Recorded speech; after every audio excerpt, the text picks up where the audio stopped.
অবশ্যই এটা মানে আমাদের কাছে একটা বাড়তি চাপের মতোই মনে হচ্ছে, কারণ আমাদের সিলেবাসটাও কমানো হচ্ছে না।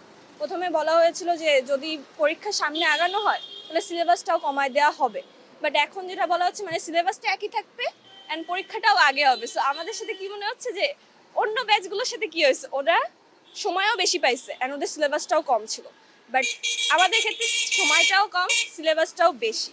সো কাইন্ডটা আমাদের কাছে এটা মনে হচ্ছে সব দিক থেকে মিলে একটা অন্যায় হচ্ছে আমাদের এই ব্যাচটার সাথে। সো বাট এখনো আশা করা যায় যে যদি সিলেবাসটা একটু কমানো হতো তাহলে হয়তো চাপটা একটু কমতো, বাট যদি না কমানো হয় তাহলে তো আর কোনো কিছু করার নেই, মানে সবই পড়তেই হবে এখন। সো দেখা যাক, আশা করি কি হবে। এটা আমাদের মধ্যে খুবই মানে ভয় আছে। পরীক্ষার সিলেবাস এখনো ঠিক মতন কমপ্লিট হয় নাই। আর ইসেও সিলেবাসটাও বইও দেরিতে পেয়েছি, সিলেবাসও দেরিতে পাওয়া হয়েছে। সবকিছু মিলাই মানে খুবই টেনশন, আমাদের টাইমটাও কমে গেছে। এর জন্য খুবই মানে যদি কমানো যেত সিলেবাসটা তাহলে খুব ভালো হতো।